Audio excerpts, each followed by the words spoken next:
내가 무슨 말을 더 하리오 그랬습니다. 할 말이 없다는 말이죠.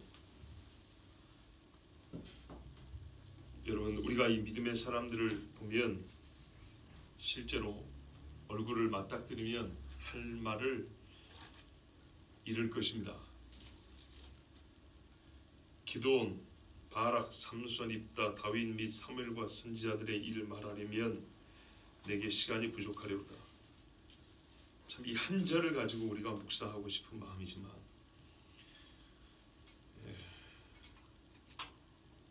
이 사람들에 대한 하나님의 설명이 뒤에 나와 있기 때문에 사실 우리가 오늘 봐야 될 말씀은 맨 마지막 절 40절, 이게 오늘 이 11장의 결론이란 말이죠.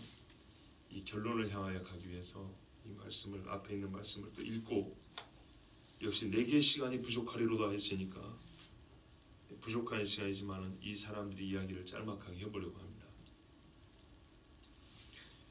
기드온, 사사 중에 한 사람입니다. 삼손, 입다. 저기 창조 이후에 아벨부터 믿음의 사람들을 열고해 왔습니다. 그리고 여기 기드온부터는 그냥 이름만 제시합니다.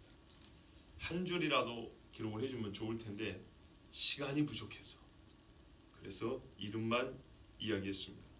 무슨 일을 했는지 우리가 다 압니다. 기드온이 누구고 바락이 누구고. 바락은 드보라와 함께 사사였던 사람이죠.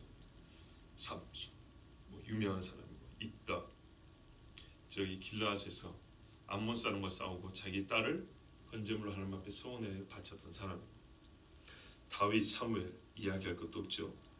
선지자들의 일을 말하려면 내게 시간이 부족하리로다.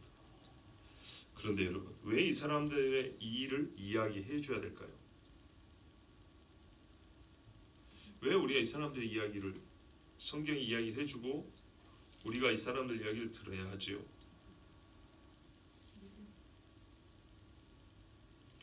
그렇죠. 믿음이 있기 때문이죠. 그죠? 믿음을 가르쳐주고 믿음을 우리가 배워야 하기 때문에 이 사람들의 이야기를 들어야 하는 겁니다. 요지는 하나입니다. 믿음을 가르쳐주기 위해서 이 사람들 이야기를 한 것이고, 믿음을 배워야 하기 때문에 이 사람들의 이야기를 우리가 들어야 하는 것입니다. 그들은 믿음으로 하고 이들의 삶이 이야기되고 있습니다. 이 사람들은 전부 다 여기 별 볼 일 없는 것처럼 보이는 이 바락 같은 사람이나 또 위대한 다윗이나 다 동일하고 공통적인 면이 있는데, 그것이 뭐냐면 믿음으로 살았다입니다. 차이보다, 시대나 인물이나 배경이나 그들의 차이보다 공통점이 더 중요한데요, 이 사람들은 다 믿음으로 설명이 된다는 얘기입니다. 믿음으로, 믿음이라는 말이 한 사람의 인생을 설명하는 대표가 될 수 있다. 저와 여러분, 자신 있습니까? 사람이 살고 다 죽습니다. 다 죽습니다. 안 죽는다고 생각하시는 분이 계시면 정신이 아주 이상하게 된 분입니다. 반드시 죽습니다. 순서의 차이가 있을 뿐 반드시 죽습니다. 안 죽을 수 있는 방법은 죽기 전에 주님 오시는 것 외에 그날은 언제인지 알지 못하므로 성경에는 한 번 죽는 것은 사람에게 정하신 것이고 그랬습니다. 제일 어리석은 사람이 죽을 날을 생각하지 않고 사는 사람입니다. 자, 여러분, 우리 중에 누가 먼저 죽었다고 합시다. 장례를 치릅니다. 어떤 소리를 해주고 싶습니까? 죽은 자는 귀가 없어 듣지는 못하겠지만 가족에게 또는 서로에게 어떻게 위로의 말을 해주고 싶습니까? 해줄 수 있냐가 아니라 해주고 싶냐고 물은 겁니다. 믿음으로 살았다고 말을 하고 싶지 않습니까? 그리고 그렇게 말을 듣고 싶고, 그리고 해야만 하지 않겠습니까? 제가 장례식에 가서 찬송을 부르는 적이 들어있다가 있습니다. 찬송이 절로 나오는 데가 있고 그렇지 않은 때가 있습니다. 물론 그 전에는 그럴 만한 일이 없어서가 아니라 어느 때부턴가 예배 외에 내가 이 사람의 죽음을 두고 하나님 앞에 찬송으로 영광을 올려야 되겠다 라고 생각하고 시작한 게 5년이 좀 넘습니다. 여기 있는 우리 성윤이 모친 권사님 돌아가신 그 장례식 때부터 그렇게 불렀습니다. 그리고 아이들에게 설명을 했습니다. 예수를 믿고 돌아가신 분 앞에 우리는 하나님께 그 죽음에 대하여 감사를 돌리고 영광을 돌리고 천국 소망을 보기에 찬송을 한다. 믿음으로 사는 사람에게 그 사람의 죽음 앞에 우리는 하나님께 찬송을 올려드린다. 그 이후에 몇 번의 일이 더 있었습니다. 찬송을 부르는 일. 생전 모르는 사람, 그러니까는 고인은 알지만 유족은 모릅니다. 가서도 예를 들면 유석경 전도사님 기억나시죠? 그 키 큰 전도사님. 그분 장례식에 밤늦게 갔어요. 주일 밤늦게 거의 새벽이 돼서 분당 서울대병원 왔는데 사람들도 없고 거기는 또 공간도 넓어서 소리가 울립니다. 유족은 제가 누군지 전혀 모릅니다. 소개를 했죠. 전도사님 살아있을 때 2번 만난 적이 있고 함께 예배도 드렸고 우리 전도사님의 그 귀한 믿음과 사역을 압니다. 제가 이 자리에서 이 전도사님의 죽음을 두고 하나님 앞에 이 믿음으로 산 사람의 삶을 주님 앞에 내가 찬송으로 영광을 돌리고 싶습니다. 그랬더니 그 가족이 그러시자고 그랬어요. 그래서 그 새벽녘에 찬송을 불렀어요. 사람들도 별로 없다 보니까 그 공간도 넓고 크게 부르지 않아도 소리가 울려나갔어요. 하고 싶어요. 믿음으로 산 사람의 죽음 앞에서 찬송이 부르고 싶어요. 여러분, 오늘 여기 주제가 하나의 주제가 흐릅니다. 믿음으로 믿음으로 믿음으로입니다. 그리고 40절에 가면 이 믿음의 온전함을 이룸에 관하여 이들이 가진 믿음을 하나님께서 완성시킴에 관한 아주 놀라운 신비가 들어있습니다. 그런데 이 40절까지 가기 전까지 하나님은 이 놀라운 신비를 푸는 방법을 40절 중에 20절을 할애하지 않냐고 그냥 믿음의 이야기, 믿음을 살았던 사람들의 이야기만 오히려 39절까지 쫙 얘기를 합니다. 그리고 거기에 감추어진 놀라운 신비를 마지막 한 절에 딱 담아놨습니다. 그래서 우리는 일단 이 믿음의 신비를 풀려면요, 실제로요, 믿음으로라는 이 말의 세계 속에 깊이 들어가 봐야 이 신비가 풀어질 때 가볍게 그거였고가 아니라 마음에 이렇게 나오는 거예요. 그래서 이 믿음으로를 그냥 가볍게 넘기지 말고 한 사람 한 사람을 사실은 깊이 묵상을 해봐야 되는 거예요. 우리에게 시간이 부족합니다. 특히 이 밤에 시간이 부족하죠. 그래서 그 묵상의 깊이를 참 가질 수 있는 시간이 있을는지 모르지만 우리 짤막하게 봅시다. 믿음으로 이 뒤에 이야기되는 말들은 보면은 이제 개인을 얘기할 수는 없습니다. 시간이 없어서 통틀어서 포괄적으로 말합니다. 이 사람들을 삶을 보면요, 커요. 그렇죠? 너무 커서 세상이 이 종짓거리 같은 걸로 감당할 수가 없어요. 능력이 있어요. 세상에서는 나올 수 없는 권세와 힘이 있어요.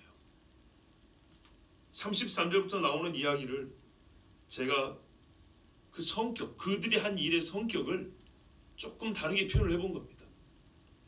또 지혜가 있어요.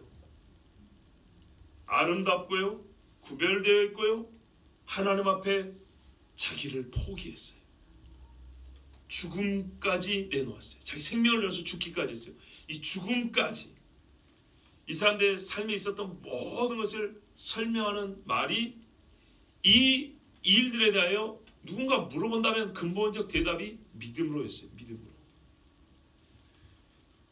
여러분, 우리가 살면서 여러 가지 일들이 있었어요. 누구는 전쟁하고, 누구는 장사를 하고, 누구는 가르치고, 누구는 농사를 짓고, 여러 가지 일들이 있어요. 누구는 양을 치는 사람, 누구는 왕이었고, 누구는 일반 평민이었고.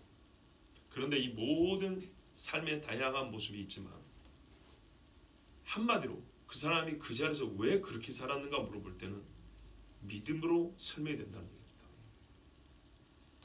저도 원해요. 우리 중에 누군가 저보다 먼저 돌아가시면 그 장례식장에서 제가 이분은 믿음으로 살았다고 내가 그렇게 말하고 싶어요. 여러분도 그렇게 말하고 싶죠? 자신 있게 말하고 싶지 않으세요? 아니 그런 원함도 없이 어떻게 같이 신앙생활 한답니까? 당연한 것이죠. 엊그제 이런 생각 들었어요. 새벽에 사람이, 여러분 시간이 부족하니까 짧게 말씀드릴게요.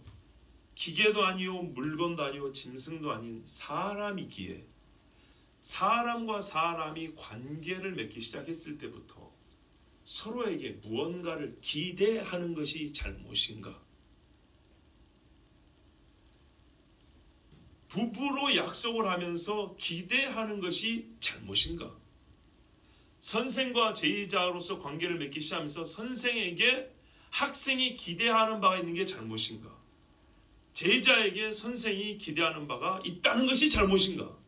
우리가 기대라는 말을 이기적으로 쓰는 사회에 있다 보니까 이 기대라는 말을 잘 하진 않지만은 무언가를 우리의 전제되어 있는 관계에 의하여 이어질 어떤 행위에 대하여 우리가 지난번에 했던 말로 응답을 바라는 것, 이 바라는 것 자체가 잘못인가요? 아니죠. 이건 사람만이 할 수 있는 겁니다. 기대한다는 것 잘못이 아닙니다. 어렵습니까? 어렵지 않죠. 부부가 결혼을 하고 내 남편이 다른 여자한테 눈길을 안 주는 것을 기대하는 것이 잘못입니까? 내 아내가 오늘 밤에도 남편 몰래 저기 강남의 나이트클럽 간다. 나는 그러지 않을 것을 기대한다. 이게 잘못인가요? 아니죠. 그 다음이 문제죠. 무엇을 기대하느냐. 사람만이 가능한 겁니다. 여러분 기대한다는 것은 상대를 존중하고 신뢰한다는 표 중에 하나입니다. 무엇을 기대할 수 있을까요? 무엇을, 그 다음은 얼마만큼, 무엇을 얼마만큼, 그리고 언제. 어떤 일은 어떤 때만 기대할 수 있는 일이고 어떤 일은 항상 기대할 수 있는 게 있어요. 자, 오늘 말씀, 하나님이 우리를 구원하시고 우리를 만드시고 구원하신 하나님이 우리에게 믿음을 기대하는 것이 잘못입니까? 그 믿음을 항상 기대하는 것이 문제가 있습니까? 그 믿음을 네 생명을 다 바치기까지 나에게 보이라고 말씀하고 기대하는 것이 잘못입니까? 잘못이 아니라는 소극적인 표현이 아니라 당연한 것 아니겠습니까? 그 당연함을 우리가 죽었을 때 그 당연함에 대하여 이 사람은 하나님 앞에 이렇게 당연하게 살았다고 표현할 수 있는 것을 우리가 서로 기대하는 것이 잘못입니까? 여러분이 제가 먼저 죽었다고 했을 때 장례식을 호화롭게 치를 일은 전혀 없습니다. 땅에 파묻든지 태우든지 아무 상관없습니다. 내가 알 게 뭐예요? 그런데 여러분이 과연 저를 두고 한영환 목사 믿음으로 살았다고 여러분 말할 수 있겠습니까? 그 소리 들으면 인생을 하나님 앞에서요. 세상은 뭐 들을 것도 없고 세상은 별로 관심 없고 하나님 앞에서 진짜 쓸만하게 살았다고 말할 수 있겠죠. 왜? 우리가 그리스도의 심장을 가졌다거든요. 한 성령을 가졌거든요. 바울을 바나바가 보니까 쓸만한 인간이거든. 저 사람 예수 만난 거 확실하거든. 그래서 바나바가 바울을 불렀고 어디다 세워놨어요? 안디옥 교라는 이방의 예루살렘 같은 교회의 지도자로 세워놨지 않습니까? 아무나 거기 세웁니까?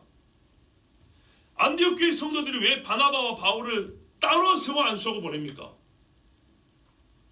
자기들의 주관적인 선택이었나요? 아니요. 성령께서 감동을 주세요. 온 교인들에게. 그리고 보니까 말씀 그대로 예수 만난 표가 확실히 있는 거예요. 믿음으로죠. 그렇죠? 자, 이 말씀을 우리가 읽을 때 먼저 가져야 되는 우리의 기대 또는 소원이 있다면, 우리가 각자가 하나님 앞에 누군가가 먼저 갔을 때 남아있는 우리가, 이 사람들 다 우리보다 앞서간 사람들이잖아요. 이 앞서간 사람들을 믿음으로라고 그 사람의 삶을 뭐 다양하게 여러 개 말할 수 있지만 딱 한마디로 모아서 믿음으로 살았던 다윗, 믿음으로 살았던 다니엘, 이 한마디면 정리되죠. 이게 최고의 뭡니까? 명예로운 이름이 되는 거예요, 우리 신자에게. 그래서 이 말씀을 준 이유가 뭡니까? 도대체 믿음으로 살라고 준 것이고, 서로 믿음으로 고백할 수 있는 관계, 신앙인이 되라고 준 것이지, 그냥 이런 사람들이 있었단다, 여러분 이런 소리 제일 싫어하잖아요. 설교도 무엇이 있었단다 정도의 설교를 해준 거 제일 싫어하잖아요. 그래요, 있는 그대로 믿음으로 살아야 됩니다. 그리고 우리 중에 누가 먼저 하나님을 봤을 때, 이 사람들처럼 먼저 갔을 때, 사망 명부에 먼저 이름이 올려진 사람이 누가 있을 때, 우리는 그 사람을 두고 믿음으로 산 사람을 설명할 수 있어야 되는 겁니다. 왜? 이 모든 사람이 신자거든요. 우리보다 더 온전한 것을 받지 못했던 시대의 신자들입니다. 이 사람들이 뭘 했습니까? 나라를 이겼답니다. 누구 이야기입니까? 모세가 여기에 있죠. 여러 사사들도 있습니다. 뭐 이 사람들만 있었던 건 아닙니다. 예를 한두 사람 들어봅니다. 의를 행하기도 합니다. 누가 의를 행했습니까? 나봇 같은 사람. 참 이 사람은 떠올리기 어렵습니다, 여러분. 나봇을 의인의 이름 중에 하나 떠올리기 어렵다고. 왜 의인이라고 우리가 못 떠올릴까요? 율법을 잘 몰라서 그래요. 율법에 조상의 지계석을 옮기지 말 것이요, 하나님께서 각집해준 땅에 어떻게 해요? 경계를 옮기지 마라 그랬어요. 나봇이 왕의 편에 서서 왕의 덕을 좀 볼 것 같고 싶으면 왕이 돈을 적게 준다 했습니까? 후에 준다 그랬어요. 그런 걸 생각했으면 진작에 팔았죠. 그래서 어떻게 했어요? 하나님께서 율법에 주신 대로 지키겠다고 그런 거예요. 뭐가 의입니까? 하나님의 말씀 지킨 게 의죠. 예, 너무 유명한 사람을 떠올리는 것보다 우리는 작지만 정말 믿음으로 살았던 사람을 떠올릴 수도 있어야 합니다. 그래서 의를 행한 사람이 얼마나 많은지 몰라요. 그렇지만 저는 일단 여러분에게 나봇을 한번 떠올려 보기를 권합니다. 약속을 받기도 했습니다. 누가 있습니까? 대표적으로 아브라함이 있죠. 그 전에요, 죄 많은 아담과 하와도 약속을 받았습니다. 사자들의 입을 막기도 하며, 대표적으로 누구 이야기입니까? 다니엘 이야기입니다. 불의 세력을 멸하기도 하며, 와, 누구 이야기입니까? 이거는 당연히 다니엘의 세 친구들 두고 한 얘기입니다. 이 사람들 이야기를 다 못하니까 이렇게 짤막짤막 정리를 한 겁니다. 굉장한 능력들이죠. 그렇지 않습니까? 또 그 다음에 볼까요? 연약한 가운데서 강하게 되기도 하며, 예를 들어서 이런 사람 누가 있을까요? 연약한 가운데서 강하게 됐다. 지난 설교 시간에 한번 말씀드렸던 것 같은데, 사도 바울을 보세요. 폭풍 가운데, 그렇죠? 사람들이, 선원들도 밥을 못 먹고 개원하고 있는데 걱정하지 마라, 두려워하지 마라 그럽니다. 그렇죠? 또 누가 있습니까? 삼손이 털이 다 빠졌습니다. 그런데 하나님 앞에 마지막 간구를 했습니다. 엄청난 사람들을 한 방에 다 원수를 갚게 됐습니다. 히스기야, 아수르 군대 앞에 심히 두렵고 떨릴 수밖에 없었습니다. 하나님 앞에 기도했습니다.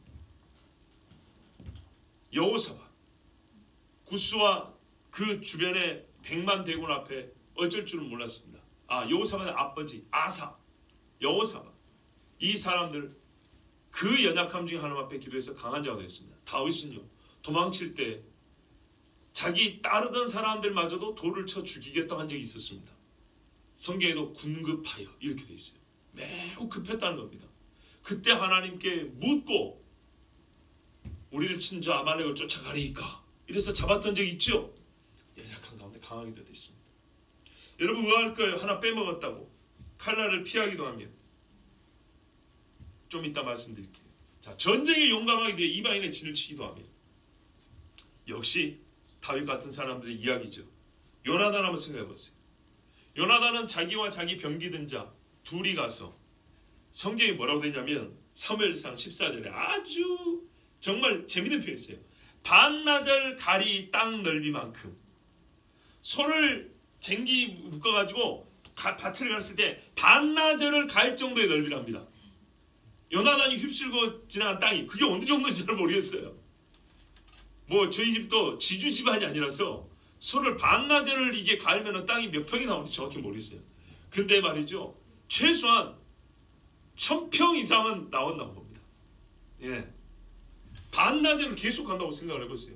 쟁기 잘 안 해봐서 모르시죠.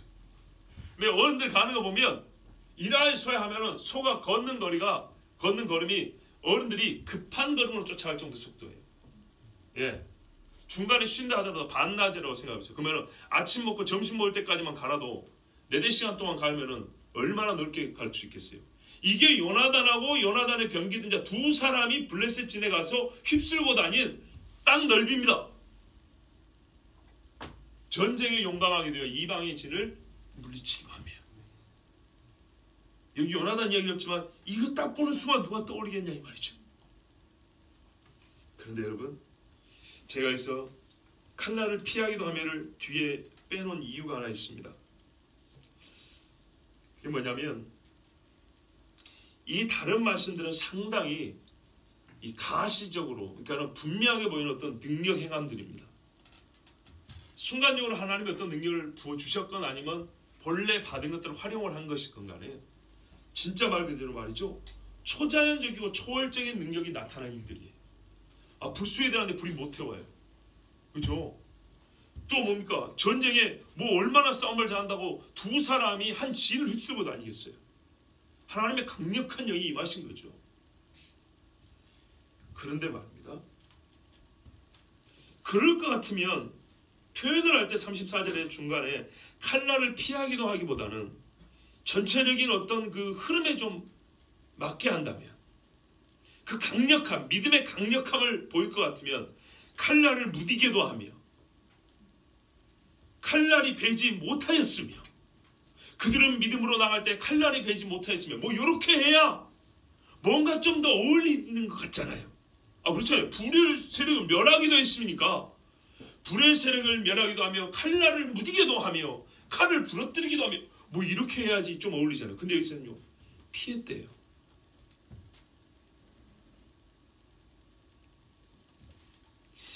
직면한 위험에서 하나님께서 물리적으로 어떤 힘을 주셔가지고 구원받은 것만을 믿음이라고 말하지 않습니다. 믿음의 보이는 강함, 그것 외에 이 칼날을 피하기도 하면은, 또는 위에 의를 행하기도 하면은 뭐랄까요, 믿음이 가시로 보이는 어떤 물리적 현상을 엎어버리고 뒤바꿔버리는, 상황을 역전시키는 그런 힘만을 말하는 게 아니고, 뭐랄까요, 믿음과 함께 동반된 능력을 우리에게 암시로 가르쳐줍니다. 무슨 말씀이냐면, 믿음에는요 지혜가 함께 따라와요. 믿음에는 분별도 따라와요. 믿음에는요 초월적인 극복이 아닌 약함 그 자체로 이길 수 있는 묘한 능력이 함께 있어요. 어떤 말인지 아시겠죠? 예. 다윗은 믿음이 있었기 때문에요 도망칠 줄을 알았어요. 믿음이 있어서 자기를 죽이는 사울을, 쪽수도 부족한데 말이죠, 자기 따른 자는 기껏해야 400명 600명이고 사울이 치러온 자는 3000명이에요. 해볼 수가 없죠. 그런데 믿음으로 그 3000명을 400명이 이겼다, 이것이 믿음이 아니고 사울의 3000명 군사가 흩어져서 수색을 하는데도 피할 줄 알았고, 동굴에서 대변 보고 있는 사울을 칠 수 있었는데도 불구하고 믿음이 있어서 옷자락만 살짝 빼고 그의 칼날을 피해 저 멀리 갈 줄도 알았어요. 멋지죠? 이게 믿음이에요. 죄를 짓지 않으면서도 생명을 보존하는 능력은 하나님께 대한 절대적 믿음이 아니고는 불가능합니다. 사울을 죽이자고 한 사람들보다 사울을 살려준 다윗의 믿음이 훨씬 큰 거예요. 맞습니까? 엘리야는요 죽음을 무릅쓰고 바알과 아사라 선지하고 대결을 신청했어요. 그렇죠? 그런데요 무서워서 피하여 호렙산 구레가 들어갔어요. 믿음이 좀 떨어진 듯 하지요. 떨어진 듯 하지만 화를 보고 피하는 것이 지혜라 그랬어요. 그리고 거기서 하나님이 부르시는 세미한 소리를 듣고 다시 나오게 됩니다. 이세벨의 칼날이 없어진 게 아니었어요. 그렇죠. 그 잠시 피해 있는 동안에 하나님의 소리를 다시 듣고 나오게 됩니다. 마태복음 10장 22절 23절에 또 너희가 내 이름으로 말미암아 모든 사람의 미움을 받을 것이나 끝까지 견디는 자는 구원을 얻으리라. 자, 이게 믿음이에요. 그런데 이 믿음을 여기서 끝내지 않고 한마디 더 하십니다. 이 동네에서 너희를 박해하거든 저 동네로 피하라. 내가 진실로 너희에게 이르노니 이스라엘은 모든 동네를 다 다니지 못해서 인자가 오리라. 아멘. 피하는 것을 불신이라고 말씀하지 않아요. 이게 견디는 방법 중에 하나예요. 예. 견디고 미움을 이겨내는 방법 중에 하나가 하나님께서 기회를 주시면 피하는 거예요. 잡히면 목숨을 걸더라도 그 전까지는 하나님 주시는 믿음이 있기 때문에 주께서 보호하심을 믿고 피하는 거예요. 그런데 하나님 말씀이 참 재밌습니다. 이 동네로 저 동네로 피하는데 이스라엘의 모든 동네네요. 이스라엘 사람의 경우에 이스라엘 안에서 이 동네로 저 동네로 피하고 있습니다. 믿음을 지키면서 피합니다. 그런데 하나님이 그게 그렇게 길지 않답니다. 이 동네 저 동네 내가 피하면서 안 가본 동네가 없어 라는 말하기 전에 안 가본 동네 아직 있어. 그럴 때 오신답니다. 여러분 오늘 이 말씀 이 뒷부분 조금 더 하고 이 말씀 드릴게요. 안 가본 동네가 있어 주님 오신다는 말씀 기억하시고 이따가 저한테 혹시 제가 까먹은 말씀해 주세요. 이 사람들이 위험을 피하였고 연약함 중에 강하게 되었고 용감하여 이겼습니다. 희한하게 가면 갈수록 약자가 강하여지고 또는 믿음이 우리에게 주는 변화의 흐름도 보여줍니다. 그러니까는요 어떤 사람은 믿음이 강하여서 처음부터 담대 이렇게 치고 나가는 사람이 있는가 하면 어떤 사람은 우리 보기에는 작게 보이지만은 또 이게 우리 눈에 보기에는 강하게 보이는 어떤 상승의 모습, 변화의 모습이 더 커져가는 모습이 보이는 경우도 있습니다. 자, 하여튼 이 변화도 하나님께서 주신 은혜입니다. 35절 이하를 보시면 여자들은 자기의 죽은 자들을 부활로 받아들이기도 하며 부활로 받았답니다. 예를 들면 누가 있을까요? 예? 그렇게 말씀해 주세요. 누가 있을까요? 마리아가 누구를 받았습니까? 오빠 나사로죠. 그렇죠. 이 히브리서가 쓰실 때 나사로가 죽었다 살았는 다 아는 이야기죠. 근데 그것만이 있습니까? 구약 시대에 말이죠. 이스라엘에서 믿음을 찾아보기 어려울 때 과부 두 사람이 있었죠. 아니 한 사람은 과부가 아니구나. 엘리야 시대는 과부요. 엘리사 시대는 늙어 아이를 갖지 못한 어머니가 하나 있었어요. 아시죠? 요 두 사람의 아들들이 희한하게 죽습니다.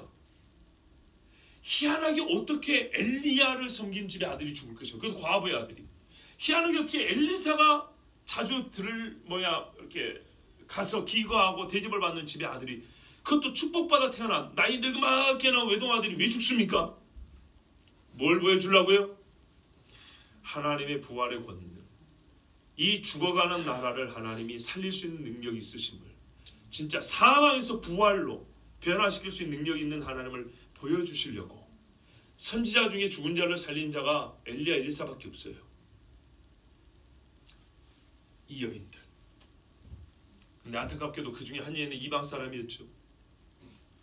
이스라엘 사람은 이 복을 받지 못했어요. 왜죠? 믿음이 없었어요. 믿음의 역사를 믿음으로 보지 못했기 때문이죠.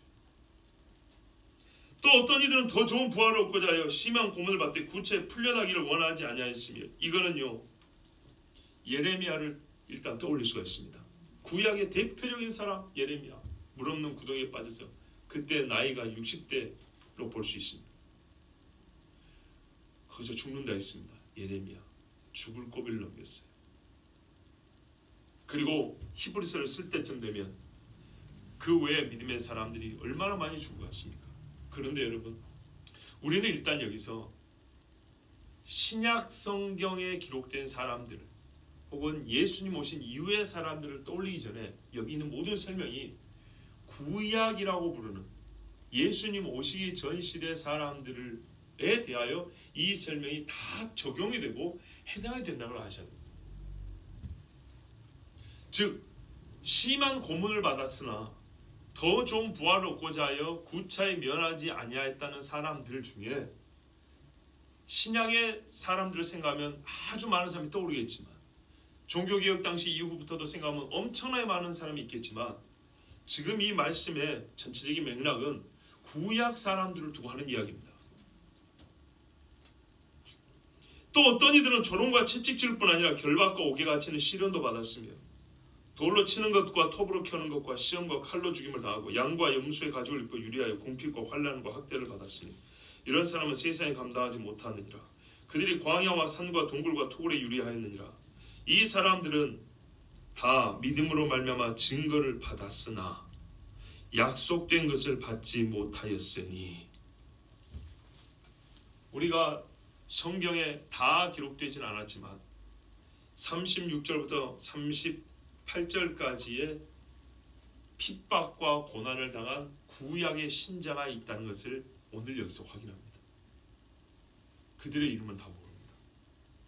그런데요, 장차 오실 메시아 하나님의 언약 때문에 이와 같은 고난을 당한 사람은 우리가 말하는 신약 시대의 사람이 아니고 구약 시대에도 이런 사람들이 있었습니다. 이 사람들은 다 믿음으로 말미암아 증거를 받았으나, 자, 히브리서 11장에 우리가 잘 아는 말씀이 있죠. 2절 선지인들을 이로써 증거를 얻었느니라. 그렇죠? 그것도 이하에 보면 무슨 말씀이 있냐면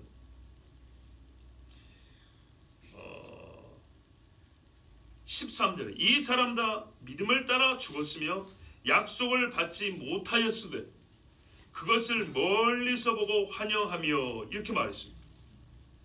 맞습니까? 이 사람들이 약속을 받지 못했다는 것은 무슨 말이냐면, 저를 보세요. 우리 약속하자, 약속에 이걸 못 받았다는 얘기 아니고 약속의 실체를 못 받았다는 얘기입니다. 그래서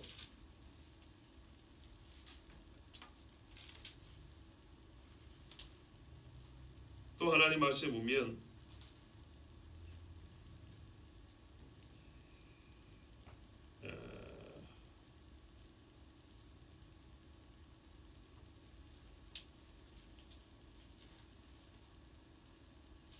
갑자기 안 보이는데요.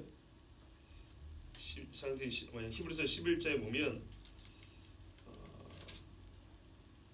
약속된 것을 받지 못. 39절이군요. 제가 읽어놓고 이 사람들은 다 믿음으로 말미암아 증거를 받았으나 약속된 것을 받지 못했으니, 이 말이 그 말입니다. 그러니까는 약속은 했어요. 하나님이 내가 메시아를 보내준다, 장래에 이런 일이 있을 거 약속을 했는데 앞에 13절에 약속을 받지 못했다는 뜻이 무슨 말이냐면 39절에 약속된 그 내용, 그 실제를 경험해보지 못했다는 겁니다. 근데 뭘 받았냐? 그 실제가 이루어질 거라는 증거만 받았다는 거예요. 증거만. 그러니까는 하나님께서 그의 아들을 보내서 우리의 죄의 사함을 위하여 주실 것이고 그를 통하여 우리를 구원하시고 부활시키실 것이라는 것을 약속을 받았는데 그 실제는 경험하지 못하고 죽었어요. 그런데 증거는 어디서 얻었냐? 이삭을 바치려고 했더니 하나님이 이삭을 살려줬단 말이죠. 그렇죠? 엘리사 시대에 죽은 애가 살려났단 말입니다. 이것들을 보고 증거를 얻었어요. 그러나 이게 온전한 것입니까? 그건 아니죠. 만약에 그것이 다를 것 같으면 우리가 예수 모실 필요도 없죠. 근데 예수께서 오셔서 구원하시고 죽으셔서 부활하신 이 일이 바로 약속된 것이에요. 그런데 이 약속된 것의 마지막은 어디까지냐? 요한계시록 10장에 보면 선지자들에게로부터 약속된 복음이 이루어지려 했다고요. 그게 바로 예수님께서 다시 오심이에요. 자, 다시 오심까지니까 그 약속된 것의 최종 완성은 예수님의 다시 오심이에요. 메시아니까. 약속된 내용이 뭐라고? 메시아입니다. 이게 메시아가 초림하고 끝납니까? 메시아에 대한 예언은 초림부터 재림까지 이게 통으로 하나예요. 시간 간격이 길 뿐이지. 우리가 보기에는 한 몇천 년 걸리지만 하나님 보시기에는 이게 시간에는 별로 의미가 없어요. 하나입니다. 하나, 한 덩어리. 그러니까는요, 약속된 것이란 예수께서 다시 오셔서 다니엘서 12장에 말한 대로 죽은 자가 부활하는 것까지, 여기까지가 약속된 것이에요. 이 약속을 하나님께 구두로는 받았어요. 기록으로는 받았는데 약속의 실제는 아직 얻지 못한 상태에서 죽었어요. 그런데 실제는 얻지 못했지만 믿음을 갖고 죽었다고요. 하나님께서 그들이 믿음을 가질 수 있도록 증거는 줬어요. 그 증거를 가지고 장차 이루어질 약속된 내용이 이루어질 것을 믿고 죽었다는 얘기입니다. 그것을 믿고 이 사람들이 어쨌다고요? 토굴에 유리하며 가죽을 둘러쓰고 살았다, 그 말입니다. 자, 하나님의 약속. 사도행전 13장 23절에 하나님이 약속하신 대로 이 사람의 후손에서 이스라엘 위하여 구주를 세우셨으니 곧 예수라. 창세기 3장 15절에 무슨 이야기 있죠? 여자의 후손, 여자의 씨 말씀하고 있죠. 자, 구약 성도들의 시대에 그 사람들은 약속된 여자의 씨를 만나지 못했어요. 예수님께서 하신 말씀이잖아요. 그들도 기다렸다. 근데 못 봤다. 그러나 세례요한 니는 본다. 그래서 네가 더 복이 있다 그랬어요. 그들은 저주받았다. 너는 복이 있다 아니라 네가 더 복이 있다 그랬어요. 왜? 그들이 나를 모르는 게 아니라 보기를 원했기 때문에. 믿음이 있어서 나를 보기를 원했기 때문에. 자, 마태복음 14장 17절에 잘 나와 있죠? 내가 진실로 너에게 이르노니 많은 선지자와 의인이, 보세요. 그냥 이스라엘 사람을 얘기한 게 아니에요. 선지자와 의인이 너희가 보는 것들을 보고자 해도 보지 못하겠고, 믿음이 있었기 때문에 보고 싶기를 원했어요. 이게 원함이었어요. 너희가 듣는 것들을 듣고자 해도 듣지 못하니라. 예수 모셔서 실제로 그 말씀을 귀로 듣고 싶었어요. 근데 못 들었어요. 그냥 증거만 받고 죽었어요. 자, 이는 하나님이 40절입니다. 우리를 위하여 더 좋은 것을 예비하셨은즉 우리가 아니면 그들로 온전함을 이루지 못하게 하려 하심이라. 정말 어렵고요, 신비스러운 말씀입니다. 이 말씀대로 하면 여러분과 제, 크게 보면 예수님을 만난 신약시대의 사람들이 아니었다면 이 구약시대에 죽은 사람의 죽음은 헛것이라는 얘기입니다. 우리가 뭘 믿음을 보탰나요? 그들이 뭐가 믿음이 부족해서 우리가 버텨줬나요? 아니죠. 그런 뜻은 전혀 아니죠. 그들이 구원을 받기 위해서 후세대에 뭔가 도움이 필요했다는 것이 아닙니다. 두 국면으로 나눠 설명하시는데요. 이는 바로 이 문제에 대하여 39절까지의 이 사람들의 믿음으로 살았다는 것. 일단 우리가 뭐 배워야 된다고요? 믿음으로 살아야 돼요. 사실 이 39절까지 내용을 현재 일어나는 실제들 이야기를 하면 우리 눈물을 정말 흘릴 만한 일들이 많이 있죠. 제가 오늘은 여러분 눈물샘을 자각하려고 하는 게 아니에요. 이 하나님의 구속 섭리를 여러분에게 깨우치고자 하는 것이지, 몇 주 전에 돌아가신 우리 선교사님을 비롯해서 사실 우리가 이 근방에도 일어나고 있는 우리나라를 비롯해서 중국이라든지 또 내일 모레 우리 최 집사님 이란 가죠. 이란에 있을 일까지 뭐 이런 일들을 말할 것 같으면 막 가슴이 긴장되고 또는 막 눈물이 나고 뭐 이런 일들이 있죠. 그렇지만 먼저는 우리가 말씀 그 자체를 한번 깨닫고 싶어요. 이렇게 믿음으로 산 사람들, 세상이 감당하지 못해서 자기들의 세상에 담아둘 수가 없어서 세상 밖으로 추방해보자, 없애버릴 수밖에 없었던 세상을 이긴 사람들, 요 사람들인데 희한하게 성경은 뭐라고 말하냐면 이렇게 하나님이 하신 이유가 다 믿음으로 말미암아 증거를 받았는데 그들이 약속된 것들을 받지는 못했는데, 이렇게 하신 이유 또는 그 결과로 하나님 뭘 의도하셨냐? 첫째, 하나님이 우리를 위해 더 좋은 것을 예비하셨으니, 그래서 이 앞에 고난당한 사람들을 신약의 그리스도인으로 대입을 시키면 훨씬 이해가 빠르겠지만 제가 구약 사람들로만 이렇게 한정 지어놔도 우리는 그 사람들의 수고도 알아야 된다고 말했었는 거예요. 왜냐하면 여기서 40절 말하는 우리라는 것은 바울 당시 시대 사람을 얘기하기 때문이에요. 그렇죠. 예, 신약 시대의 초창기 예수를 직접 만났던 교회 초창기 사람들을 얘기하는 거예요. 근데 자기들을 우리라 하고 자기보다 앞선 사람들의 믿음을 얘기하면서 그 사람들을 그랬단 말이죠. 근데 그 사람들이 토굴에 유리하며 짐승의 가죽을 쓰면서 돌아다녔대요. 이렇게 정말 비참한 삶을 살았대요. 구약 시대에도 그랬다는 거예요. 자, 그런데 왜 그렇게 했냐 했더니 우리를 위하여 더 좋은 것을 예비하셨은지. 뭐가 더 좋을까요 도대체? 이들보다 더 좋은 집입니까? 더 큰 차인가요? 더 비싼 옷인가요? 그런 의미 아니죠. 성경이 말하는 언약적 의미에서 더 좋은 것이란 예수를 직접 보는 거라니까요. 너희가 듣고자 하는 것을 듣고 싶어도 못 들었고 보고자 하는 것을 보고 싶어도 못 봤다. 다윗이 더 좋은 성을 원했던 게 아니에요. 아브라함이 더 좋은 더 넓은 땅을 원했던 게 아니에요. 성경 말하잖아요. 아브라함이 나의 때 볼 것을 보기를 원했대요. 근데 환상으로나마 보고 즐거워했대요. 이게 뭔지 아십니까? 모리아산에서 이삭을 바칠 때 말이죠. 아브라함이 봤다고 됐어요. 뭘 봤냐? 성을 봤대요. 우리가 읽은 히브리서도 그게 잘 나와 있어요. 뭐라고 나와 있습니까? 10절에 이는 그가 하나님이 계획하시고 지으실 터가 있는 성을 바랐습니다. 이걸 기대만 했다는 게 아니라 바라보았다는 얘기예요. 언제요? 모리아산에서. 거기 예루살렘 성경과 성이 세워질 거를 아브라함이 그걸 바라봤대요. 근데 궁극적으로 그 성은 누가 다스립니까? 그렇죠. 하나님의 메시아가 다스리는 겁니다. 이걸 바라봤답니다. 아브라함이 뭘 원했겠습니까? 거기에 있고 싶지 않았겠습니까? 그날 함께 거기서 살고 싶지 않았겠습니까? 그죠? 근데 우리가 더 좋은 것이 하나님이 예비하셨고 우리가 그 예비한 거를 받았답니다. 그럼 뭘 받은 거예요? 한마디로 예수를 받았다 이 말입니다. 근데 문제는 이겁니다. 우리가 아니면 그들로 온전함을 이루지 못하게 하려 하십니다. 우리가 없이는 그들이 완전하게 되지 못하게 하려 하십니다. 무슨 말씀인가요? 우리가 뭘 했는데요? 우리는 봐보세요. 하나님이 우리를 위하여 더 좋은 것을 예비하셨죠. 우리는 그 예비한 것을 받은 자이지 우리 스스로 예비자거나 하나님이 예비한 것에 부족분을 채운 자가 아닙니다. 그렇죠? 그러면 하나님이 이 말 논리대로 하면 하나님이 우리를 위하여 더 좋은 걸 예비하셨는데 그 예비하심을 받은 우리를 얘기하는 겁니다. 받은 우리가 아니면 그들이 온전함을 얻지 못한대요. 받은 우리가 뭘 했다는 얘기가 아닙니다. 맞습니까? 예.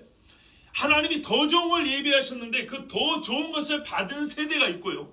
더 좋은 것, 즉 예수 그리스도를 직접 만나고 보고 그에게서 배운 자들의 세대가 있음으로 말미암아 그를 보지 못할수라 믿고 죽은 자들이 어떻게 돼요? 온전하게 되었대요. 뭐가 온전하게 될까요? 그렇죠. 하나님의 약속을 말하는데 그 약속이 그들에게 온전하게 성취가 되고 완성이 된다는 말입니다. 그게 뭘까요? 구원일까요? 그럼 그 사람들 지금 지옥에 있습니까? 그러니까는 여기서 말하는 구원이란 말은 죽고 영원히 천국 가 있는 것, 영원히 하나님의 품에 안겨 있는 것을 말하는 건가요? 그거는 이미 그들이 죽자마자 그들이 있어. 왜? 엘리야는 살아서도 올라갔잖아요. 에녹이 하나님이 데려가셨잖아요. 맞습니까? 그러므로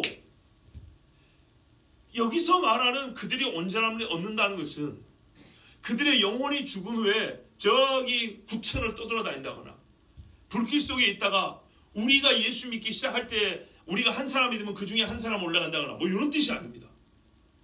그렇죠? 전체를 얘기하고 있습니다. 그들 전체와 우리 전체를 얘기하고 있습니다. 근데 그들 전체와 우리 전체의 다른 점이 뭐예요? 예수를 직접 만났느냐? 아니면 예수님 오실 것을 알고 미리 믿었느냐? 그렇죠. 그런데 엄밀히 말하면 여기도 세 부류가 있습니다. 예수를 만났다고 하는 부류, 신약의 부류를 신약 사람들 말할 때 오늘 우리는 예수 못 만났잖아요. 그렇죠? 그러니까 여기서 말하는 건 뭐냐면 예수를 직접 눈으로 만났느냐보다는 예수 오신 이후냐 이전이냐를 얘기하는 겁니다. 그러니까 예수 오신 이후의 사람들은 더 좋은 것을 받은 시대 사람이죠. 그렇죠? 받았어요. 더 좋은 것이 예비되어 있었는데 그 예비된 더 좋은 것을 받은 시대 사람인 우리, 예수님이 이 땅에 오신 이후에 산 우리가 아니면 예수님 오시기 전에 이렇게 유리하고 칼과 톱에 켜고 죽임을 당했던 사람들의 믿음이 온전하게, 그 믿음 자체가 아니라 그 믿음이 지향하고 목적하고 믿음이 이룰 수 있다고 말씀한 하나님과 그 믿음과 함께 약속한 것들이 완성이 안 된다는 거예요. 우리가 있어야 완성이 된대요. 우리가 공로를 보태서가 아니라 여기서 말하는 우리는 그냥 받은 세대일 뿐인데, 그러니까 즉 우리가 이것을 받은 후에야 그게 완성이 된대요. 받은 후에야. 주여, 그게 뭘까요? 제가 예전에 히브리서 강의할 때 자세히 말씀드렸는데 오늘은 역시 내게 시간이 부족하리로다 했기 때문에 정리해서 말씀드릴게요. 자, 먼저요, 한 가지 먼저 정리를 하죠. 구약 시대의 신앙인들도 말입니다. 오늘날 우리가 누리는 은혜와 복을 같은 언어로 설명할 수 있습니다. 그러니까 우리가 받고 있는 것들을 그들도 똑같이 받았다는 것을 자, 같은 말로 양쪽을 다 설명해 볼 테니까 틀린가 맞은가 봐보세요. 우리가 하나님 앞에 믿음으로 은혜를 입었죠. 그렇죠? 창세기 6장에 노아는 여호와께 은혜를 입었더라. 우리도 은혜를 입었고 노아도 은혜를 입었습니다. 우리 죄사함을 받았죠. 허물의 사함을 받고 자신의 죄가 가려지지 않은 복이 있다. 시편의 다윗이나 우리나 같습니다. 영생을 얻었습니다. 시편 133편에 헐몬의 이슬이 시온의 산들에 내림 같도다. 거기서 여호와께서 복을 명령하시나니 곧 영생이로다. 성령의 가르침을 받았습니다. 여러분이나 저나 옛날 사람 느헤미야 9장에 또 주의 선한 영을 주사 그들을 가르치시며 주의 만나가 그들의 입에서 끊어지지 않게 하시고 그들의 목마름을 인하여 그들에게 물을 주었다, 이렇게 말씀했습니다. 자, 여러분, 그러면 무엇이 우리가 그들과 다른 것일까요? 예수 그리스도를, 예비된 예수를 직접 받았다. 그들은 예비된 예수 그리스도가 메시아가 올 것을 내다보고 이 땅을 나그네로 살 때 그 믿음을 지키느라 온갖 고생과 자기 생명까지 내놓았다. 그런데 그렇게 했을 때 그들이 온전함, 그 믿음의 완성을 이루어야 되는데 그것은 우리가 아니면 불가능하다. 우리가 무슨 능력을 행해줘야 되냐, 그것이 아니라 성경은 우리는 그저 그 예비된 것을 받는 세대라고만 설명을 하고 있다는 거예요. 그런데 우리가 받아야 그들의 믿음이 완성이 된대요. 그들의 믿음과 그 약속이 완성이 된대요. 그게 뭐냐면 부활입니다. 부활. 요한계시록 이런 말씀이 있죠. 우리의 피를 흘린 원수를 언제 갚아주시겠습니까? 기다려라. 너희 동무들의 수가 차기까지 기다려라. 자, 보세요. 이 35절 이하에 보면 사실은 이게 표현은 여러 가지만 그 죽음을 얘기하는 겁니다. 하나님 앞에 생명을 내놓은 사람들 이야기입니다.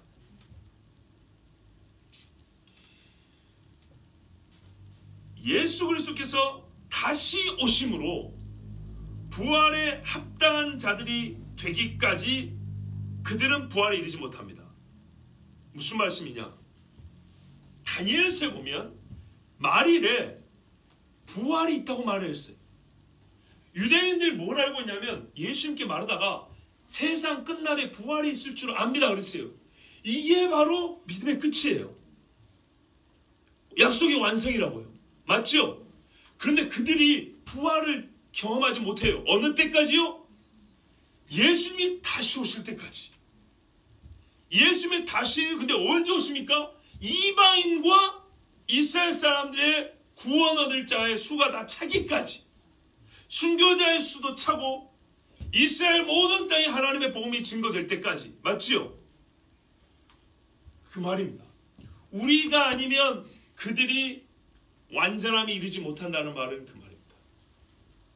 그들은 지금 영혼은 하나님께 가 있습니다. 그런데 뭘 더 바랄 게 있을까요? 성경의 마지막 남은 약속이고 약속의 완성은 부활입니다. 하늘과 새 땅에 이 썩을 땅에 썩을 육체로 사는 것이 아니라 썩지 않을 몸으로 영원한 땅에 사는 겁니다. 그 날을 언제 하나님이 우리에게 이루어주냐 했다면 끝날이라고 그랬어요. 그 끝날은 예수께서 다시 오시는 날인데 그 끝날까지 우리보다 한참 앞서가는 이렇게 말 그대로 아벨도 기다리라 그런 거예요. 언제까지요? 메시아가 이 땅에 보내주고 그가 죽고 부활하고 그 부활의 능력으로 말미암아 그것을 그 더 좋은 것을 보고 너희가 바라봤던 걸 실제로 보고 왜냐 역사적인 일은 반드시 있어야 되니까 그 예수를 보고 믿는 자 그리고 그 소식을 듣고 세상 끝까지 살아가는 마지막 그 한 사람까지 믿음을 지키는 자가 완성 그 마지막 자가 나올 때까지 기다리라고 했다고요.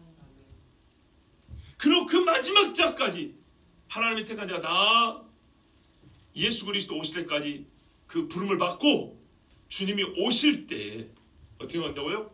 함께 부활한다고. 우리가 아니면 그들로 하여금 완전함을 얻지 못하게 하려 합니다. 그런데 이것이죠. 왜 우리냐? 누군가는 그들의 바라본 약속된 것을 실제로 받는 자가 있어야지요. 왜? 하나님의 약속이니까. 그렇죠? 이 약속은 어떻게 된다고요? 메시아가 출생으로만 약속이 완성된 게 아니랄까요? 출생은 약속의 성취의 시작이에요. 시작. 밥을 한 숟가락 먹어도 성취된 거지만 다 먹으면 완성이 되는 거죠. 이 전체가 하나님께서 약속한 예비한 더 좋은 것이에요. 이 전체가 다 이루어지는 거예요. 근데 이 전체가 보세요. 어디부터 예수님이 오실 때부터 다시 올 때까지요. 이게 표현하면 신약시대를 말하는 거죠. 이 신약시대의 사람들이 이 예수의 오심을 가지고 오신 예수를 붙들고 그 믿음을 지켜서 오실 예수님을 보고 믿음을 지킨 사람과 같은 믿음으로 이 세상을 살아가고 세상에 감당하지 못한 믿음을 지키고 이게 다 끝이 될 때 이들은 그 동일한 믿음을 가지고 함께 예수님을 부활한다 이 말입니다. 이 신비를 말씀해 주시려고 성경은 믿음으로 믿음을 했어요. 그건 이 모든 게 어떻게 이해가 된다고요? 아니 이해할 수 있는 사람이 믿음이고요. 이 일을 실제로 받을 수 있는 사람이 바로 이들과 같이 믿음으로 사는 사람들. 그런데 여러분 이때가 가까이 왔을까요? 안 왔을까요? 가까이 왔어요. 여러 가지 징조가 이미 우리 앞에 많이 나타나 있습니다. 근데 그 중에 최근에 일어난 징조를 하나 말씀드릴게요. 이거는 약간 성경 외적인 뭡니까? 징조라고 해야 될까요?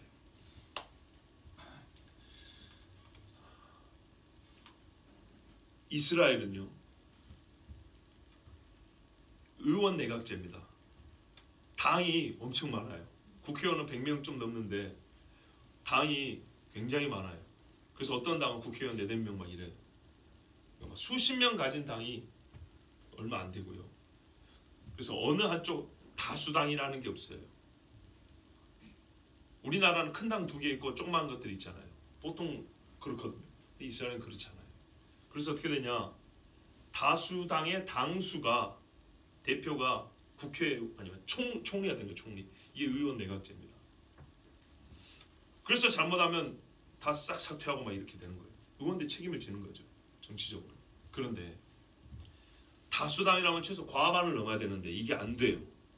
그래서 어떻게 되냐? 국회의원 선거 끝나면 당들끼리 조금만 하니까 서너 개씩 서로 연정을 해요. 손을 잡아요. 그래서 과반을 넘겨서 국무총리가 되는 거예요. 현재 네타냐후 총리가 그렇게 하고 거의 20년 가까이 하고 있어요. 그런데 올해 선거를 했는데 이게 안 됐어요. 그래서 2번 했어요. 올해. 쉽게 말하면 우리나라는 대통령 선거 2번 한 거예요. 이거 여러분 국력 손실이 크거든요. 쉬어야죠. 돈 많이 들죠. 뭐 치안도 그렇죠. 국가 분위기도 안 좋죠. 2번 했는데 지금 해를 넘겨서 내년 초쯤에 3번 할 참이 됐어요. 연립 내각이 구성이 안 돼가지고 당들이 조금만 하니까 과반이 안 돼. 서로 손을 안 잡아요. 자기들 뜻이 있어가지고. 그래서 이게 구성이 안 돼가지고 총리가 없어질 상황이에요 이제. 근데 네타냐후는 약간 말할까요? 유대 정통주의자들하고 친분이 짙어요. 그래서 예수 믿는 사람들을 좀 이렇게 핍박을 하죠. 근데 그의 적수인 베니간츠라는 사람이 있어요. 이 베니간츠라는 사람은 약간 개방적이에요. 그래서 복음전도 괜찮고 이렇게 하려고 그래요. 그래서 표를 끊는 사람이에요. 그런데 그러다 보니까 어떻게 해요? 이 사람이 총리가 되면 동성애를 비롯한 세수화가 훨씬 빨라지죠. 그러니까는 네타냐후 같은 사람이 있으면 정통 유대인들의 어떤 이 신앙 정신 지킬 수 있겠지만 예수 믿는 기독교인들이 시민권도 이스라엘 사람인데도 시민권도 못 얻고 사는 이런 어려움이 있고, 근데 저쪽 사람이 되면 베니간츠가 되면 기독교인들이 신앙의 자유를 얻을 수 있는데 오히려 더불어 세상의 물결이 확 쏟아들어온단 말이죠. 이러지도 못하고 저러지도 못해. 그런데 이 두 사람이 지금 서로 라이벌인데 둘 다 투표를 2번 했는데도 그들이 속한 당이 다수를 차지하지 못하고 또 서로 연정을 하려고 이렇게 저렇게 해도 안 된 거예요. 이런 일은 이스라엘 정부 수립 이후에 없었어요. 이 이야기가 왜 중요하냐? 이츠학 카두리라는 이스라엘 랍비가 있었어요. 이츠학 카두리. 이 사람이 40년 전에 예언을 했습니다. 뭐라고 예언을 했냐면 메시아가 가까이 올 때 이스라엘이 있을 일에 대하여 선거는 있을 것이나 정부는 없을 것이다. 선거는 있을 것이나 정부는 없을 것이다. 통치자를 세울 선거를 하는데 그 통치자를 통한 정부 구성이 안 되면 특히 의원 내각제니까 정부 구성이 안 될 것이다. 이런 예언을 40년 전에 했어요. 그리고 이 사람이 수많은 제자들을 가르쳤는데 매우 경건해가지고 그 사람 죽을 때 수십만이 그 장례식장에 참여할 정도로 엄청난 사람이었어요. 그 사람이 2006년 1월달에 죽습니다. 그런데 죽으면서 이랬어요. 메시아에 관한 질문을 제자들이 한 거예요. 아주 사람이 경건하고 영적이고 말씀에 깊이가 있고 정말 뭐냐면요, 우리말로 하면 성령이 충만한 사람. 그래서 수많은 사람이 따랐고 제자들이 진짜 궁금한 거예요. 메시아가 언제 옵니까? 메시아가. 이렇게 물었어요. 그리고 노트에다 기록을 했어요. 내가 죽고 난 다음에 이 노트를 봐라. 거기에 답이 있다. 근데 1년 후에 봐라 그랬어요. 그래서 2007년 또 4월 30일인가 이 노트가 공개가 돼가지고 이스라엘 투데이라고 이스라엘 일간지에 공개가 됐어요. 근데 그 노트를 보고 여러 사람들이 인터넷에 올렸다가 다 다운시켜버렸어요. 왜냐? 내용이 이렇게 됐어요. 메시아에 관하여는 하면서 그가 경외함으로 성경에 보면 스가랴나 호세 같은 데 보면 경외함으로 여호와의 백성이 하나님께 돌아오고 그들이 종기의 금을 받을 것이며 이런 말씀도 있잖아요. 이제 그런 비슷한 말씀을 써놨는데 거기에 메시아에 관하여는 하고 이렇게 설명을 써놨어요. 성경에 예언된 설명을, 구약에 예언된. 근데 제자들이 2주 동안 메시아 이야기 없는데 메시아에 관하여는 하고 구약의 말씀들을 이렇게 인용을 해놓은 말씀이 있는데 이름이 없어. 이름을 가르쳐달라 했는데 그런데 2주 만에 메시아에 관하여는 이 부분이 히브리 말로 첫 글자를 이스라엘 사람 첫 글자 따죠. 나사렛 예수 유대인의 왕도 첫 글자를 따면 여호와가 나온다 했어요.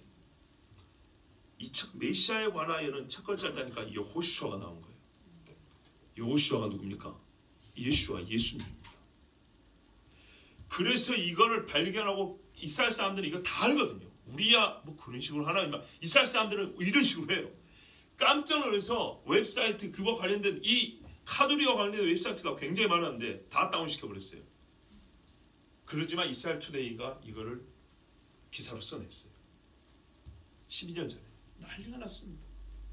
그런데 이 카두리가 살아생전에 무슨 말을 했냐면 메시아에 관한 이야기를 하면서 이집트의 선지자라고 부르는 쇼샨인가 정확히 기억을 못하는데 이 사람이 한 이야기까지 인용을 했어요. 이집트에 있는 선지자라고 불리는 쇼샨이 한 말을 인용을 했는데 저도 이거 얼마 전에 들은 겁니다. 뭐라고 인용을 했냐면 그 사람도 이렇게 말했대요. 장차 이스라엘에 베냐민이 2사람 설 것인데 이 둘 중에 하나도 통치권, 왕권을 얻지 못할 것이다. 두 장관, 베냐민이라고 부르는 두 장관이 다스릴 것인데 이 사람들 하나도 확실하게 정권을 잡지 못할 것이다. 그런데 그때 당신들의 메시아가 문 앞에 이른 줄 알라. 이렇게 얘기를 했어요. 이집트의 예언자라는 사람. 근데 이 사람의 예언을 이스악 카두리 랍비가 인용을 했어요. 이집트의 선지자가 부르는 이 사람도 이런 말을 했는데 메시아에 관해 궁금하냐? 내가 죽고 난 다음에 내 노트를 봐라 그랬어요. 근데 뭐라고 말했다고요? 베냐민 두 사람이 장관인데 요 두 사람, 그러니까 통치자인데 이들 중에 한 사람도 확실하게 정권을 못 잡니다. 근데 재밌는 게 뭔지 아십니까? 베냐민 네타냐후. 베냐민 네타냐후. 네타냐후의 성씨가 뭐라고요? 베냐민이에요. 또 한 사람, 베냐민의 지금 적수가 누구냐면 베니 간츠입니다. 들어보셨죠? 뉴스에서 베니 간츠. 베니가 베냐민의 약자입니다. 이 사람의 성도 베냐민입니다. 두 베냐민이 다툴 것이나 선거를 하지만 정부는 구성하지 못할 것이다. 이게 여러분 40년 전 예언이에요. 그리고 뭐라고 했어요? 그때가 되면 너희 메시아가 문 앞에 이른 줄 알라 그랬어요. 곧 때가 된 줄 알라 그랬어요. 그래서 이스라엘을 두고 기도한다는 것, 우리가 이스라엘을 바라본다는 것은 그들에게 우리 구원이 달리는 게 아니고 우리 구원의 완성의 때가 오늘 이 말씀한 대로 하나님이 우리의 더 좋은 걸 예비하셨다 했는데 이 더 좋은 것은 예수님의 초림과 재림까지 예수 그리스도라고 그랬잖아요. 근데 이 재림이 가까워지면 이제 재림이 되면 모든 게 완성되는데 재림이 가까워지면 너무너무 이게 완성이니까 중요하니까 우리 주님이 징조를 보여주고 가르쳐 주시는데 성령께서 요한복음이 뭐래요? 나중에 있을 일을 너희에게 가르쳐 주시는 거예요. 지금은 너희가 말해도 못 알아먹는데 성령께서 너희에게 지금까지 내가 너희에게 가르친 것과 장래에 있을 일을 알려주리라고 그랬다고요. 그래서 이 일들을 예언으로 받은 사람들이 많아요. 여러분 이집트 사람 하니까 우습습니까? 그렇지 않아야 합니다. 왜요? 우리 한국 사람들 중에도요. 해외 선교 나가는 분들 선교사들 보세요. 뭐라고 어느 날 기도하는데 성령께서 저의 눈을 열으셔서 너는 요르단으로 가라 그래서 갔습니다. 내가 요르단에서 20년째 사역하고 있습니다. 성령께서 내가 기도하고 있는데 나는 선지자 꿈도 못 선교사 꿈도 안 꿨는데 어느 날 갑자기 하나님께 나의 감동을 주시더니 인도로 가라 네팔로 가라 해서 내가 갔습니다. 주님 오실 때가 가까웠다. 내 귀를 쩌렁쩌렁 울려주시면서 네가 여기 있을 것이 아니라 가라 해서 내가 갔습니다. 이런 사람들 전부 다 여러분 성령이 주신 영이라고 믿죠? 믿어요. 똑같은 맥락이 성령께서 가르쳐 주십니다. 지금 여러분 진짜 때가 다 됐어요. 이제 진짜 이 10년일지 20년일지 알지 못해요. 우리 자녀들 손자들 쟤들이 시집장가 가기는커녕 양복이나 입을 나이도 되기 전에 주님 오실지 몰라요. 그 말은 지금 여기서 부모 노릇, 할아버지, 할머니 노릇할 시간도 얼마 없다는 얘기예요. 믿음으로 이 설교를 100번, 1000번 들을 기회도 없다는 얘기예요. 지금부터는 부족한 설교할 때 여러분 마지막으로 생각하고 들어야 된다 이 말이에요. 그런 정신으로 아이고 그래도 내년 돼도 별일 없네. 3년 지나도 별일 없네. 그러면 기름과 등불이 다 꺼져가는 거예요. 말라가고. 그렇지 않아요. 이제부터는 진짜 하나님께서 보여주신 징조가 이만저만에 나타난 게 아닙니다. 마지막 시험이 눈앞에 온 때입니다. 긴장도 초긴장을 해야 될 때라고요. 아직까지도 우리가 세상에서 바라보는 나의 꿈, 나의 야망 그런다고 모든 걸 내려놓는 게 아니에요. 목자는 양을 치는 겁니다. 아니 성경은 목동을 얘기하는 거예요. 목사들 얘기하는 게 목동은 양을 치는 겁니다. 농사꾼은 농사하는 거예요. 예, 사업가는 사업하는 거예요. 근데 어떻게 하라고요? 의를 행하면서 한다고요. 의를. 맷돌을 갈고 있냐? 누가 맷돌을 갈지 말라 그랬습니까? 맷돌을 가는 거예요. 밭에 김을 메고 있었냐? 김을 메고 있는 거예요. 지붕에 기와가 떨어져 나가지고 깨져서 기와장 올려냐? 하는 거예요. 근데 어떻게 하라고요? 주님 오심을 생각하고 깨어있어 의를 행하며 하라는 거예요. 불의를 버리고 성경에 말해요. 너희가 흠과 티가 없이 주님 만날 날 준비하라 했죠. 지금 제 말은 그 말이에요. 근데 때로는 직업이 흠과 티를 만들려면 그 직업을 버리는 거예요. 때로는 나이가 일생에 사는 나의 소명이라고 생각하는데 그 소명이 알고 보니까 죄를 막 묻히고 사는 거예요. 그러면 그 과감히 내놓을 수 있는 거예요. 지금은 그래야 돼요. 우리 찬송가에 포기 있죠. 포기. 주님을 만날 수 없게 하는 모든 일은 이제는요, 내가 그렇게 쥐고 싶었더라도 내놓는 포기가 있어야 돼요. 지금 그럴 때가 됐습니다. 아까 제가 여러분한테 제가 생각나게 해달라고 했던 바에 아마 연결이 될 겁니다. 때가 되겠습니다. 존 브라운이라는 신학자가 이렇게 말했습니다. 하나님께서는 이를 어찌나 잘 질서 있게 조정하셨던지 구약이나 신약의 모든 성도들에 대한 약속 성취가 함께 일어나게 하실 것이다. 저희가 온전하게 될 것이나 우리가 아니면 온전하게 되지 못할 것이다. 우리와 저희가 다 함께 완전함을 이루게 될 것이다. 우리가 그들의 온전함, 즉 구약 성도들의 온전함을 이루는 능력으로서의 조건이 아닙니다. 그러나 하나님의 경륜 안에서 완성의 조건이 우리입니다. 우리가 해야 할 일은 뭐죠? 바로 이 믿음으로 사는 겁니다. 예, 여기서 말하는 우리는요, 시대적으로 뒤에 있는 우리를 말하는 게 아니에요. 이 똑같은 믿음으로 사는 다음 세대로서의 우리를 말하는 거예요.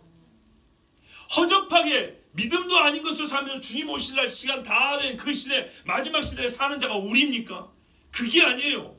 이 앞서간 사람들과 똑같은 믿음으로 주님 오실 때까지 지속해가는 그 사람들을 우리로 말하는 것이고, 그 우리로 말미암아 이들과 함께 어떻게 해요? 믿음의 완성을 이룬다는 말씀입니다. 그런데 그때가 지금 다 왔으니 어떻게 할까요? 어떻게 할까요? 여러분, 기도할 수 있으면 기도하세요. 세상에 저항할 수 있으면 저항하세요. 그런데 할 수 없습니까? 믿음이 약하고 내가 부족합니까? 간구하세요. 시험 점수만 5점 올려달라고 기도하지 마시고 하나님 앞에 좀 쉽게 말하면 믿음 점수 5점 올려달라고 기도하세요. 기도 점수 10점 올려달라고 기도하시고 찬송 점수 20점 올려달라고 기도하세요. 하나님을 말씀을 알고 하나님이 언제라도 이 상황에서는 말씀이 뭐가 떠나? 예, 마태복음 몇 절 떠납니다. 이때는 예, 다니엘처럼 해야죠. 이때는 요시아가 생각납니다. 이렇게 돼야 되는 거예요. 이제. 그 의로운 사람들이 있다는 거예요. 의인이에요, 의인. 요한계시록에 의인. 큰 소리로 불러가로되 거룩하고 참되신 대주제여 땅에 거하는 자들 심판하여 우리 피를 신화하여 주지 아니하시는 어느 때까지 하시려나이까 하니 각각 저에게 흰 두루마기를 주시며 가래. 흰 두루마기. 아직 잠시 동안 쉬되 저희 동무 종들과 형제들도 자기처럼 죽임을 받아 그 수가 차기까지 하라 하시더라. 누구요? 이들처럼 죽임을 당하기까지 믿음을 지킨 사람들이. 흰 두루마기 입을 사람. 그 사람들을 우리라고 말하고 있는 거예요. 이게 결국에는 이 40절 우리를 말하기 위해서, 이 우리를 설명하기 위해서는 누가 필요했던 거예요? 구약의 이 믿음으로 사는 사람이 필요했던 거예요. 그리고 그들의 감추어진 이 믿음의 결국 완성의 신변을 풀어주기 위해서 우리가 필요했던 거예요. 여러분, 이 기가 막힌 타이밍에 태어나게 해주신 하나님입니다. 이게 정말 환상적인 때에 태어나가지고 진짜 믿음과 가짜 믿음, 이 원조 참기름과 가짜 참기름 있잖아요. 이게 진짜 향이 나는 믿음인지 가짜 향이 이게 착향 이게 타가지고 화학 조미료 타가지고 나는 냄새인지 이거 가려내는 시대에 진짜 향으로 살아갈 수 있는 절호의 찬스를 맞은 우리입니다. 하나님 앞에 믿음을 보이십시오. 이 믿음이 적어도 어디서 나타난다고요? 주님 오시는 죽으면 장례식장에서 보일 수 있어요.